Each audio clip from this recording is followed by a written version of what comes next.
Telugu digital media network లో political కేటగిరీలో number 1 కేవలం 72 గంటల్లో 1,50,00,000 వ్యూస్ పైగా పాపులర్ టీవీ నెట్వర్క్. కొంతమంది ఖచ్చితమైన మెజారిటీ గురించి ధైర్యంగా మాట్లాడగలుగుతున్నారు. బట్ ఒక వర్గం అంటే మనం ఈ సర్వేలో కూడా ఎగ్జిట్ పోల్స్ లో కూడా అదొక వర్గంగా చీలిపోయిందేమో అనుకునే పరిస్థితి.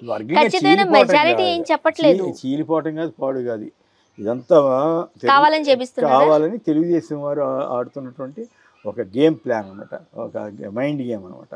సో దాన్ని వాళ్ళు సక్సెస్ఫుల్గా వాళ్ళు ఆడగలిగారు.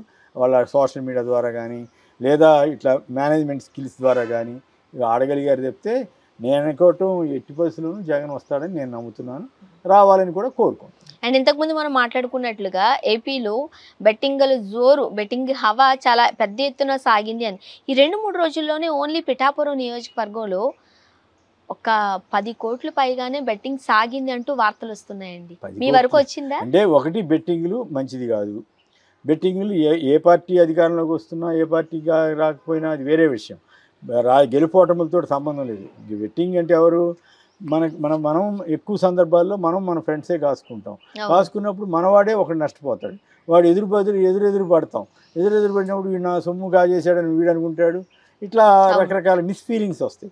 సో అటువంటి వాటిలో ఏదన్నా సరదాగా ఏదో ఒక భోజనమనో ఇంకోటనో అట్లా మాట్లాడుకోవటం వేరు, లక్షల పందాలు గాయటం వేరు. అయితే ఇన్ని చెప్పినా ఎవరు వినరు, మనం చెప్పేది వినరు. ఎందుకంటే ఉదాహరణకి కిందసారి లగడపాటి రాజగోపాల్ తెలుగుదేశానికి అనుకూలంగా చెప్పి మా బుట్టాళ్ళం నెత్తినోరు మొత్తుకుని చెప్పాం.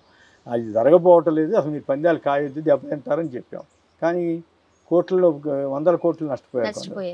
అంతకుముందు 2014లో కూడా వైఎస్ఆర్ కాంగ్రెస్ వస్తుందనుకుని నష్టపోయారు ఒక వర్గం. అట్లాగే 2009లో ప్రజారాజ్యం గణనీయంగా వస్తాయి అనుకుని అప్పుడు నష్టపోయారు ఇంకో వర్గం. సో ఇట్లా ప్రతి సందర్భంలోనూ ఎవరో ఒకరు నష్టపోతారు. సో అయినా మనం చెప్పినా కూడా వినే పరిస్థితి ఉండదు. దీనికి ఏంటంటే ఈ బెట్టింగ్ నిర్వాహకులు ఆ రకమైన టెన్షన్ వాతావరణం క్రియేట్ చేస్తారు. ఇద్దరిని టెంప్ట్ చేసేటట్టుగా చేస్తారు. మధ్యలో ఇద్దరి మధ్య పోటీ పెడతారు. 2 పార్టీల అభిమానులు ఉన్నారనుకోండి, వాళ్ళ మధ్య పోటీ పెడతారు. నువ్వు గెలవంటే నువ్వు గెలవు, నేను గెలుస్తానని నేను గెలుస్తాను. దాంతో దమ్ముంటే పందింగా అంటారు. వాడికి పౌరుషం వస్తుంది. ప్రెస్టేజ్ కోసంగా తీసుకుని వాళ్ళు రంగంలో దిగుతారు. దానికి తోడు ఈ సర్వేలు ఇవన్నీ చూసుకుంటారు. కొందరు సొంతంగా సర్వేలు చేయించుకుంటారు. అవన్నీ కరెక్ట్గా వస్తాయో రావో అది వేరే విషయం. ఇవన్నీ పరిణామాల తర్వాత బెట్టింగ్లు దిగుతుంటారు. కొందరేమో కేవలం ఒక గుడ్డి నమ్మకం. ఇప్పుడు ఉదాహరణకి పవన్ కళ్యాణ్ గారు, ఆ పవన్ కళ్యాణ్ గారికి ఏంటంటే సినిమా అభిమానులు ఉంటారు.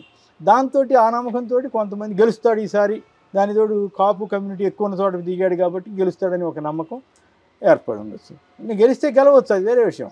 కానీ దాని మీద ఇప్పుడు మెజారిటీల మీద పందాలు కాస్తున్నారు, గెలుపు మీద పందాలు కాస్తున్నారు. సో ఇటువంటి జరుగుతున్నాయి, జరగకూడదు. కానీ పందాల ఆధారంగానే ఫలితాలు ఉండవు. ఫలితాలు ఎట్లయినా ఉండొచ్చు. కాబట్టి అనవసరంగా పందాలు కాయొద్దు అనేది మా ఓటు వాళ్ళకి చేసి. ఇప్పుడు నేను అట్లా చెప్పాను అనుకోండి, వైసీపీ ఏమైనా ఇదవుతుందేమో అందుకని ఆయన భయపడి చెబుతున్నాడు. కానే కాదు.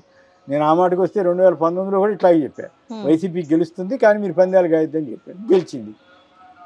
వ్యతిరేకంగా పందాలు కాసిన వాళ్ళంతా నష్టపోయారు. ఇప్పుడు కూడా వైసీపీ గెలుస్తుంది, పందాలు కాసి ఎదుటి వాళ్ళు తెలుగుదేశం వాళ్ళు నష్టపోవద్దని చెబుతున్నారు. లేదు వీళ్ళే ఇంకేదో రకరకాల పందాలు కాస్తుంటారు, అంత మెజారిటీ అని ఇంకోటి అంత వస్తే రావో ఎవరు చెప్పలేదు. సో అనవసరంగా అటువంటి రిస్కీ పందాలు అసలు పందాలే కాయొద్దు, అందులో రిస్కీ పందాలు అసలు కాయొద్దు అన్నది నా ఉద్దేశం.